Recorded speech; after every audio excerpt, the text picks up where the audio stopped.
അപ്പോൾ ഇന്നത്തെ വീഡിയോ ഒരു ഹെയർ കെയർ വീഡിയോ ആട്ടോ. വൈകുന്നേരം മുടി ഒന്ന് അഴിച്ചിട്ട് നോക്കിയപ്പോഴാണ് മനസ്സിലായത് മൊത്തം സ്പ്ലിറ്റിങ്സ് ആണ്.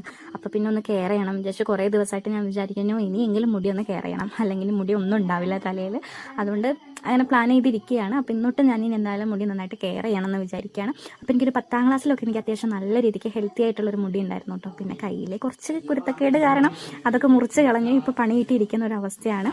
പിന്നെ ഹോസ്റ്റലിലെ വെള്ളവും എല്ലാം കൂടി ആയപ്പോഴേക്കും മുടി നല്ല പോയൊരവസ്ഥയാട്ടോ. പിന്നെ മുടിയൊക്കെ വേഗം ജടയൊക്കെ കളഞ്ഞു. നമ്മൾ മുടിയപ്പോൾ ജട കളഞ്ഞാലും നന്നായിട്ട് താഴെ നിന്ന് തന്നെ കോംബ് ചെയ്ത് കൊടുക്കണം കേട്ടോ. പിന്നെ ഞാനിപ്പോൾ യൂസ് ചെയ്യുന്നത് കാച്ചെണ്ണയാണ്. ഇപ്പോഴല്ല, ഞാനൊരു കുറച്ച് വർഷങ്ങളായിട്ട് കാച്ചെണ്ണ തന്നെയാണ് യൂസ് ചെയ്യുന്നത്. എനിക്കിപ്പോൾ പച്ചവെളിച്ചെണ്ണ തേച്ചാൽ പെട്ടെന്ന് മുടി നീരിറങ്ങുന്ന ഒരു പ്രശ്നമുള്ളതുകൊണ്ട് ഞാൻ കാച്ചെണ്ണ തന്നെയാണ് യൂസ് ചെയ്യുന്നത് കേട്ടോ. അപ്പോൾ ഞാനിങ്ങനെ തലയിലെല്ലാം സെറ്റാക്കി കെട്ടി മസാജൊക്കെ ചെയ്തിട്ട് ഇങ്ങനെ വെച്ചിട്ടുണ്ട്. അപ്പോൾ നമുക്ക് ഈ ഹെയർ പാക്ക് ഉണ്ടാക്കാൻ വേണ്ടിയിട്ട് അത്യാവശ്യമുള്ളൊരു സംഭവമാണ് ഈ ചെമ്പരത്തി പൂവ്. ഇതൊക്കെ നമ്മുടെ വീട്ടിൽ തന്നെ ഉണ്ടാകുന്ന സാധനമാണ്. അപ്പോൾ ഞാനൊരു 3 ചെമ്പരത്തിപ്പൂവ് എടുത്തിട്ടുണ്ട്. പിന്നെ നല്ല ഫ്രഷ് കറിവേപ്പില, പിന്നെ നല്ല പേരക്കേൻ്റെ ഇല, തളിരിലയാണ് എടുക്കേണ്ടത്. പിന്നെ നമ്മുടെ ഉലുവ. ഈ 4 സാധനങ്ങളും നമ്മളൊരു പാത്രത്തിലേക്ക് ഇട്ടിട്ട് 1 ഗ്ലാസ് വെള്ളത്തിൽ നമ്മളൊന്ന് തിളപ്പിച്ചെടുക്കണം. ഇത് തിളപ്പിച്ചെടുക്കുന്ന സമയത്ത് 1 ഗ്ലാസ് വെള്ളം 1/2 ഗ്ലാസ് ആവുന്ന വരെ നമ്മൾ തിളപ്പിച്ച് അതിൻ്റെ ആ സത്തുകൾ, ഇതിലിട്ടിരിക്കുന്ന എല്ലാത്തിൻ്റെയും സത്തുകൾ ആ വെള്ളത്തിലേക്ക് ഇറങ്ങുന്നവരെ തിളപ്പിക്കുക കേട്ടോ. എന്നിട്ട് നന്നായിട്ട് അത് അരിച്ചെടുത്ത് നമ്മളൊന്ന് തണിയാൻ വേണ്ടി വെക്കണം. അപ്പോൾ ഞാൻ വേറൊരു പാത്രത്തിലേക്ക് ഒഴിച്ചിട്ടാണ് തണിയാൻ വേണ്ടി വെക്കുന്നത്.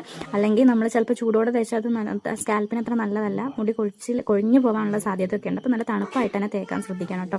ഞാൻ ഇന്നാണെങ്കിൽ ഇൻസ്റ്റാഗ്രാമിൽ ഒരു റീൽ സ്ക്രോൾ ചെയ്യുന്ന സമയത്താണ് ഒരു ബ്രൈഡിൻ്റെ മുടി ഞാൻ കണ്ടത്. റിയൽ ഹെയർ ആയിരുന്നു. അപ്പോൾ എനിക്ക് തോന്നി എൻ്റെ മാരേജ് ആകുമ്പോഴേക്കും എനിക്ക് എൻ്റെ റിയൽ ഹെയർ എനിക്ക് ഹെയർ സ്റ്റൈൽ ചെയ്യണം എന്നൊക്കെ ഒരു ആഗ്രഹമൊക്കെ വന്നു. അപ്പോൾ പിന്നെ ഞാൻ അങ്ങനെ മനസ്സിൽ വിചാരിച്ചു ഇനി ഞാൻ അങ്ങോട്ടേക്ക് നന്നായിട്ട് ഹെയർ കെയർ ചെയ്യാൻ പോവാണ്.